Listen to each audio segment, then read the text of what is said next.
Alrighty, I am back. So, Cinders and Gloria had a very confusing chat where they both decided to be nicer to each other, and then they ended by sort of yelling at each other for no particular reason. So that was weird.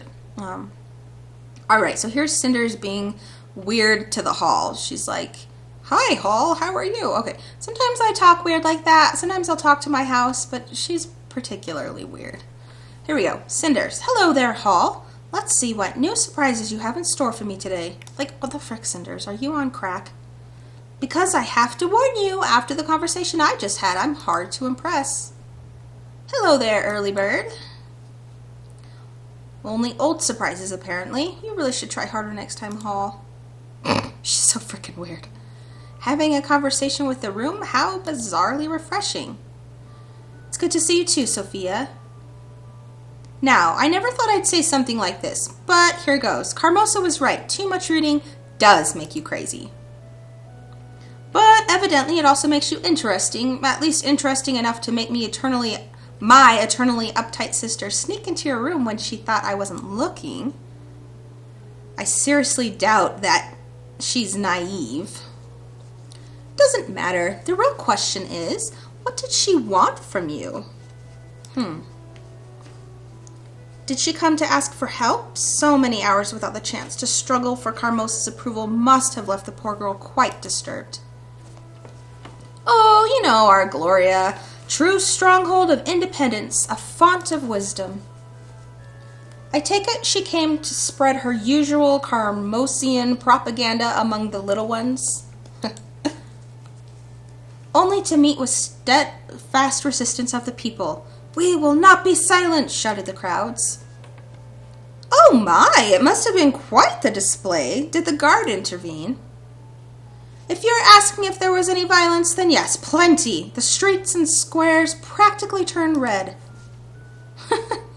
"Oh, how lovely. Was she hurt?" "Did you slap her?"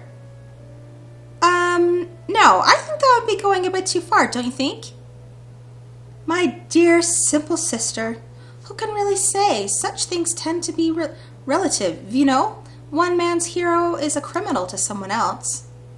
It's simply too complex for a girl like me to decide.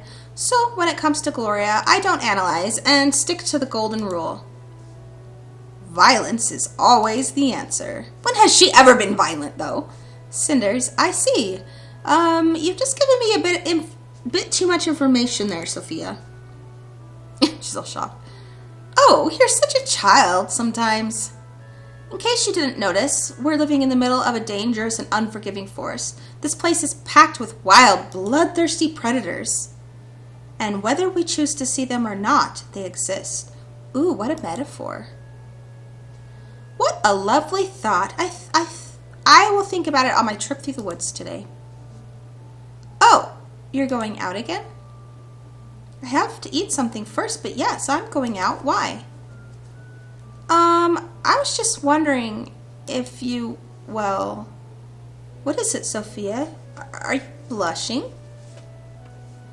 "Don't be ridiculous. Of course I'm not blushing. I was just thinking that maybe you could use some company." "You want to leave the house?" "Yes, is that a crime?" "Dear Sophia, no, not in my book. Of course, I'd love to go with you. But a lot is happening now, and I wanted to have some time to think alone. I'm really sorry. Maybe some other time?" "Oh my gosh, why are you taking her? That's so lame." "When Carmosa is back? Right. I'll get back to my room and stay there then, forever." Cinders, take your sister." "Don't be like that. I'm really sorry. You just caught me by surprise, but I really would want to go out with you whenever we get the chance next." Yes, I understand. Go then and have fun doing your secret stuff." "Thanks, I will. I'll see you in the evening. Sorry again." Aw, she wants to be... Why wouldn't Cinders bring her? She wants to be your friend. Like, what are you doing that's so friggin' secretive? Alright, let's just go to town by ourselves.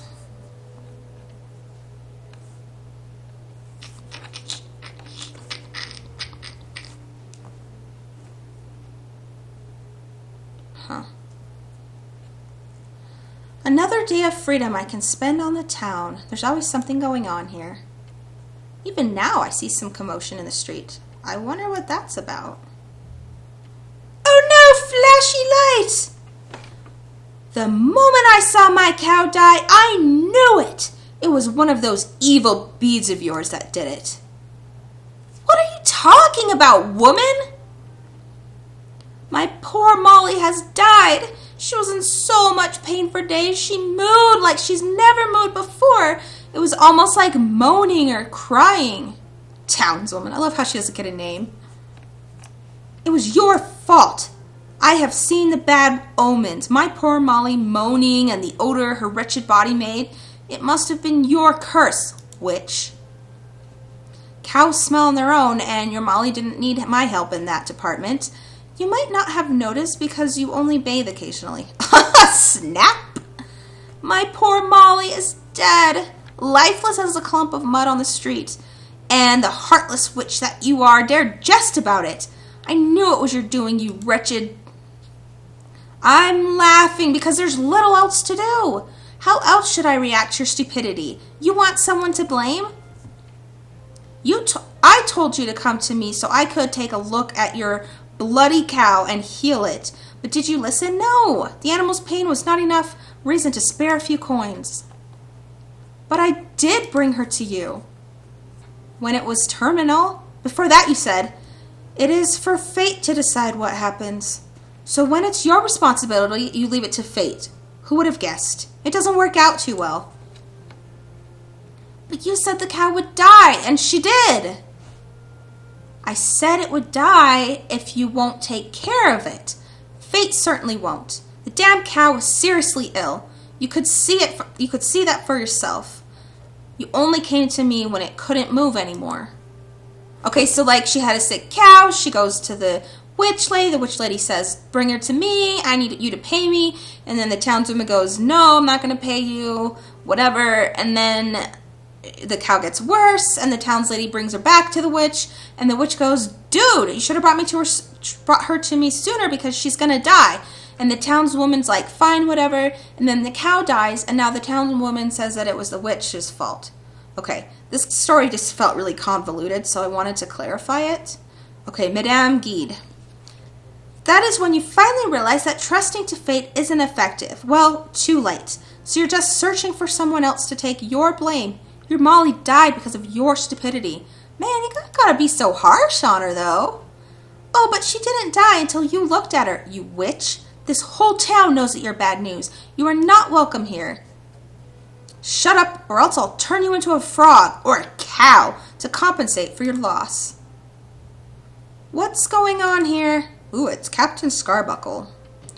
Oh, good, Captain. Please arrest this evil witch for killing my poor Molly with her evil eye, her devilish beads. She has... Molly?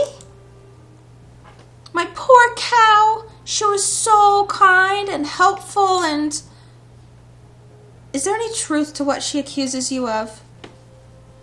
I'm not even going to dignify that foolishness with an answer. If this idiot doesn't want to take responsibility for her own actions, fine, but leave me out of this. All right then. My dear lady, I'm going to have to ask you to go home and wait till I sort this out. But I will make it my responsibility to sort this out. Now please go home and do not pursue this matter on your own. Do you understand? Yes, I do. Fine. I do apologize for this woman's behavior, and I hope you have not been bothered by this. You know how the townspeople are when they feel hurt or helpless. Yeah, I do know. They blame the wicked witch, sometimes with the help of torches and pitchforks. I hope, however, that you realize that you are welcome here. These are good people. They just get carried away sometimes. Again, with the whole everyone can be good and bad thing. However, they have grown to expect you to always be able to bail them out of their own problems. For generations they did that. And in all of the old noble professions, yours is still needed. Oh yes, I am so needed that you had to intervene. How many times has it been now? them blaming me for their own stupidity. This town sure has a strange way of showing appreciation. It might be the time to move on now. Now surely you don't mean that. Just yesterday this young woman told everyone in the inn how much you had helped her and... Sure, a grateful lady nobody listens to one day. Insults, blames, and pitchforks the next. That seems like a good cue to leave. You have good reason to be angry. Oh, just give me some time, please. I need to think. Someone in this town should anyway. Fine. I consider the matter settled, and you will do as you see fit, like you always do. Until next time, madame. Good day, Cinders. I did not notice you standing there. Good day to you too, Captain. May I inquire what's going on? Oh, just another day in the town as usual. Nothing out of the ordinary. Sure, let's attack the witch as usual. Exactly my point. That is not what I meant. I meant that there is no danger, so you do not need to worry, Cinders. Everything will be fine. You don't have to... Oh, don't you have some robbers to kill, or at least vagabonds to hold down by the ear? Or did picking up girls just become a priority for your town's watch? Oh my gosh, don't be snotty. I have been in many battles, and I have stood my ground. But when a lady as decisive as Madame Guide gets her temper up, there is no shame in retreat. So, please excuse me, Cinders. I shall bid you ladies farewell. I will stay in the inn for a while if you feel like talking. Oh, no need to apologize. Farewell, Captain. What happened here exactly? People are strange here, illogical and stupid. They just sit and demand, do nothing and hope. Morons. The time has come for me to change the scenery. What did they do? Oh, nothing spectacular, just more of the usual. People come to me for medicine, for advice, for a solution to every stupid problem they have created. They still fear me, though, and every time something goes wrong, they blame me. They used to blame the devil or evil forces. Now the evil forces live next door, ready for those morons to blame. Oh, she looks so hurt. Surely the townsfolk do not mean that. They seem to respect you a lot. There is a very thin line between respect and fear, and it happens in every single town I travel to. However, it takes time for the resentment to build up, so a new town should be more friendly. But you have friends here. Just a second ago I thought I saw you speaking with the captain on very familiar and mostly friendly terms. Oh, we do have some history together, but do not let me bore you with the details. Oh, go ahead, please. Your curiosity is commendable. Why would curiosity be commendable? But let's discuss something of more importance. Have you given any thought to our last conversation? Not yet. I haven't had the time to... Good. That means I don't have to give you more advice right now. Well, like I frickin' asked for your advice. So take your time, Cinders, and come to me when you've decided. Just don't wait too long, because I intend to leave this damn town soon, and I will not look back. Thank you. I will take my time to consider, and I'll try to decide soon. You do that. Goodbye, child. Goodbye. That woman really got to her. Who would have thought tough, cynical Madame Guide, whose wrath can move mountains, touched by a simple townswoman's remark? I will have to consider that side of her, vulnerable and so human. Again, everyone's got all these sides. Everyone's human, and give people the benefit of the doubt, etc. But right now, I have a whole day of freedom to plan as I will. What shall I do now? Maybe pay Tobias a visit? I could also spend some time in the tavern, chatting with townspeople, making friends, and hearing all the gossip. That is where the life of the town concentrates. And the captain said he was headed there. Speaking to him proved to be worthwhile so far. Choices. Watch out, Cinders, or you may get used to it.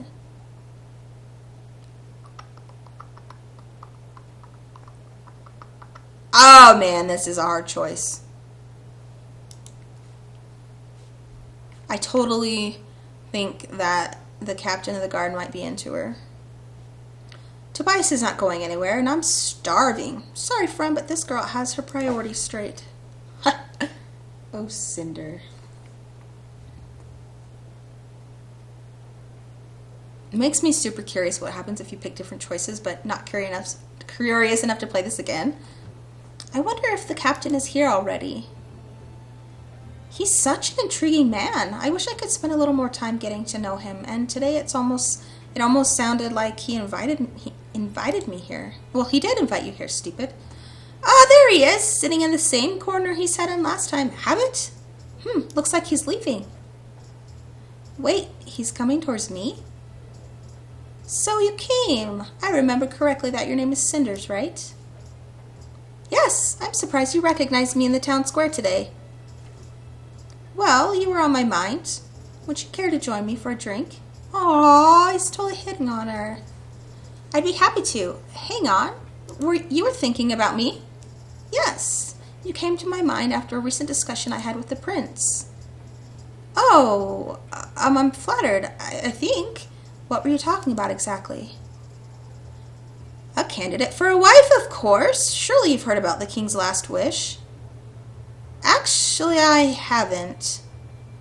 According to the king's final wish, the prince cannot be crowned until he's found a wife for himself. So the coronation is being postponed, and every noble in the kingdom is trying to foist a daughter on him. It's been very tiring for him, as many of these women are groomed for looks alone. He is losing faith. But I think that the world still holds many bright and intelligent women, and you're living proof. You're gonna give him to your prince when, she's hot and you want her? What's up with that, man? Oh, well, I'm grateful for the compliment, but I'm not sure what else to say. Because she thought you had a crush on her, man. My apologies. The drink is making me more direct than is proper. These days, there's little to pass the time in my position, so I spend many hours here. Aw, he's becoming a drunkard. How sad. I don't want to bore you with the small complaints of my life, and I apologize for being so curt with you when we met last time. I understand. A lot happened, and it's no surprise if you weren't in the mood for discussion. Honestly, I should probably apologize for bothering you when you wanted to be left alone. I wasn't bothered. I found the discussion very interesting. Listen, I know you asked about the prince last time. Are you still interested in learning more?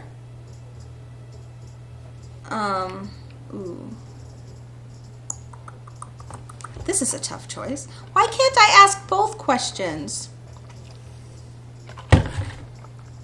Oh. Tell me about yourself. Actually, I was more interested in hearing about you. Me? I'm just a simple warrior. What's so interesting about me? Plenty of things. For starters, how did you become captain of the guard? Well, if you really want to know, it runs in my family. My great-grandfather was a mere soldier, but saved the king's life in the battle and was rewarded. The family was granted a noble title and the position of king's personal guard. Since then, my family's heritage has been swordsmanship and loyalty to the crown. So you were destined to have this position from the start? Yes, but I accepted it with great pride and joy. It's an honor to serve the kingdom. We will always remember that the king was grateful and kind to the man who saved him. Didn't you ever think about doing something else with your life? Not once. Besides, it was not my decision to make. I don't want to be speaking out of turn, but that sounds so sad. You didn't have a choice? There's nothing sad about it. The men of my family have been honorable soldiers for ages. I was raised on the tales of my brave ancestors and trained in combat since I was a child. When I received my first sword and joined the palace guard, I was so proud. It was the best day of my life. I felt like I could finally stand among the heroes of my family. Do you still feel that way even now? Not as much, but I don't blame my family or my path in life. The world is simply changing. There was a time when conflict meant a sword in the heart, but now it's a dagger in the back. Espionage, I guess. These days, everything is poisonous words and false smiles. You can't tell friend from foe. I think this is talking about nowadays, because it wasn't, I don't know. Kingdoms are torn apart by whispers and false smiles now. There's no place for a man of the sword. Yes, there is. There's always going to be people trying to kill people. All I have left is a corner in the inn, an occasional desperate lowlife kidnapping a few children. I'm not the heroic savior that my ancestors were. You are still needed. I could have told him to settle down. I think the parents of a child you rescued would disagree. You saved his life. Sure, you didn't get to charge into glorious battle, but that doesn't make you less of a hero. There's still a place in this world for brave men. Thank you for your kind words, but you think too much of me. I'm happy I could save the child's life, but I feel terrible that I had to kill those men. Maybe he's not so antisocial. They were misguided and foolish, yes, but they couldn't have even defended themselves. It may be selfish, but I miss the days of the king. Back then, I could cut down my enemies in battle. Are you saying you actually miss killing people all the time? I'm saying I miss the days when men put their lives on the line for what they believed. The people I used to fight knew that they were up against what they were up against when they opposed the king. The killing may have been brutal, but at least it was honorable. He's got some twisted ideas of honor. Did you ever feel bad about taking their lives? I'm only the sword. The king is the one who wields it. The burden of guilt is on him. Oh, that's a nice way to displace your own guilt. It's my good fortune that I served a wise king who didn't enjoy bloodshed. That's enough of such heavy subjects, though. I'd rather get to know you more, if you don't mind. You look like a girl from the town, but I haven't seen you around. I don't live in town, actually. I live in the house ruled by Lady Carmosa. Oh, forgive me. I didn't realize you were nobility. Your clothes give you the appearance of one of the town folk. I didn't know you were incognito. It's not a disguise. This is what I wear every day. After my father passed away, Carmosa took over. She treats me as one of the servants, but without any pay. I don't even have money to spend on clothing. I'm sorry to hear that. It's a shame your father chose Carmosa to take over the estate. He chose her? Isn't that what happened before he passed away? He should have left a will. Ooh, the plot thickens. The will would appoint the next head of the house. It's a shame he didn't choose you. I've never heard anything about his will. I don't think Father would willingly put me in this situation. That doesn't sound right at all. If Lady Carmosa wasn't appointed, she's breaking the law. I didn't realize that. Something about this situation seems suspicious. I hope you get it sorted out. I wish I could speak with you longer, but I must start my patrol. It was a pleasure talking with you. If you ever need anything, I'd be happy to help you. Thank you. I'll see you then. Take care of yourself. This is the first time I've ever heard of Father's will. I wonder why he never wrote one. Unless he did write one. In that case, what happened to it? I have to investigate this as soon as I get the chance. Well, there's no point in sitting here in the tavern alone. I don't want to attract the wrong company.